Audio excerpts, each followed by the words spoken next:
The white officer spotted him in the grocery store, quietly buying a few items, and instantly decided he looked out of place. A black man, calm, collected, moving slowly down the dairy aisle. To the officer, that was enough to justify confrontation.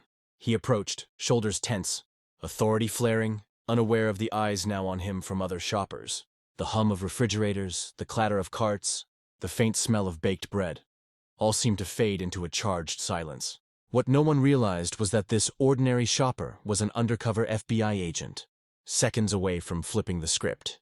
And in Hensley's market, the officer was about to be schooled. Marcus Thompson was the kind of man who rarely drew attention, even when the world seemed determined to notice him for the wrong reasons. At 38, he carried years of discipline honed from the FBI, where patience was currency and composure was armor.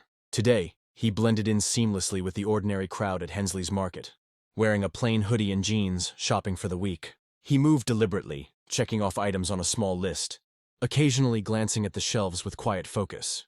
His life had taught him that observation mattered more than confrontation, that details revealed truth faster than assumptions ever could. The grocery store was alive with the rhythms of daily life. Carts squeaked along polished tile, fluorescent lights hummed overhead, and announcements of sale items echoed softly through the aisles. Families hurried by, small children tugging at parents' hands, the occasional elderly shopper lingering over discounted produce. Nothing about this mundane setting betrayed the tension lurking just beyond the surface until Officer Reynolds entered. Reynolds had a reputation among his peers for being aggressive, especially when he thought someone didn't fit the mold. Today, he was on edge, convinced he had the instinct to detect trouble. He walked past the cereal shelves, scanning the crowd with a pointed gaze. When his eyes landed on Marcus, the man's calm demeanor seemed like provocation. Reynolds' pulse quickened, his sense of authority inflating with every step. To him, Marcus looked suspicious, not because of any concrete evidence, but because he didn't match the officer's narrow expectations of who belonged where. Unseen by the officer, Marcus had been here for only 5 minutes. Yet in that short span, a chain reaction had begun, one that would expose prejudice, arrogance, and the consequences of underestimating someone based solely on appearance. Reynolds approached Marcus without hesitation, authority sharp and uncompromising. "Excuse me, sir," he barked, voice carrying across the aisle. "What are you doing here?" Marcus didn't flinch. He continued scanning milk cartons, sliding them slowly into his cart, letting the officer's impatience fill the air. Around them, shoppers slowed, sensing tension, their murmurs brushing against the metallic hum of the refrigeration units. Reynolds leaned closer, towering over Marcus, chest forward, eyes narrowed. His assumptions had cemented themselves into a kind of arrogance that made him feel untouchable. "You look out of place," Reynolds said, voice rising. "I need to see some ID." Marcus finally looked up, calm and steady. He reached into his pocket, retrieving his credentials. Not a driver's license, not a gym card, but an official FBI badge. The room seemed to contract around Reynolds' face as the gold and blue emblem caught the fluorescent light. The officer froze for a fraction of a second, a pause that would cost him credibility, dignity, and control. But Reynolds didn't react with immediate humility. He stammered, searching for authority, but his words stumbled and fell. Around them, shoppers began to notice the exchange. Phones were lifted subtly, capturing moments without the officer realizing it. Marcus's presence was a quiet storm, each measured gesture a reminder that appearances could deceive, and assumptions could destroy. The agent's calmness contrasted sharply with the officer's growing desperation. Every attempt Reynolds made to assert dominance faltered against Marcus's composed silence. He tried to regain control, citing vague rules, questioning Marcus's presence. Yet every argument bounced off invisible walls of professionalism. Marcus carried effortlessly. Time stretched as the officer's frustration built, visible in clenched fists and a reddening face. The grocery store, once a mundane backdrop, had transformed into a stage for a silent showdown. Every passerby felt the tension, every cart squeak magnifying the drama. Marcus, however, remained untouchable, not because of confrontation, but because of mastery of patience, awareness, and presence. And then it happened, a single, decisive moment. Marcus leaned slightly, calm but deliberate, and issued a statement that cut through the tension like a scalpel. In that instant, Reynolds realized that his assumptions weren't just wrong, they were dangerous.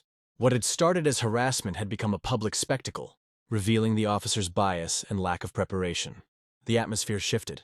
Marcus's calm demeanor contrasted so sharply with Reynolds's flailing aggression that it felt like the grocery store had tilted on its axis. Shoppers no longer murmured, they watched, captivated, aware that the moment had surpassed ordinary life and entered the realm of consequence. Marcus's badge gleamed subtly.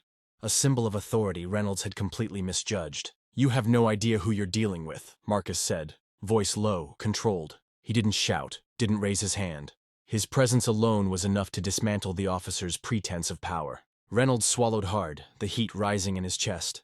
For years, he had wielded authority like a weapon, assuming that fear could substitute for respect. Today, that weapon backfired spectacularly. The officer's confidence evaporated, replaced by the dawning realization that he had just harassed someone far beyond his reach. Marcus motioned slightly toward his phone, capturing the officer's flustered stance. "Everything you just did," he said, "is documented. Every word, every assumption. You may want to rethink your next move." The officer's face paled. In the quiet tension of the grocery store, surrounded by shoppers who had witnessed every second, Reynolds's facade crumbled. Marcus's presence, calm but unwavering, highlighted the stark difference between trained authority and blind arrogance. For the first time in a long while, Reynolds felt powerless, diminished by his own assumptions. Marcus didn't humiliate him with shouting or gestures. He did it with composure, skill, and quiet inevitability. The tables had turned completely, and the lesson was absolute: authority, without understanding, is nothing but a liability. Shoppers glanced between the two men, some murmuring quietly, others shaking their heads. In that moment, the grocery store was more than aisles and produce. It was a proving ground, a stage where bias collided with truth, and truth emerged unshakable.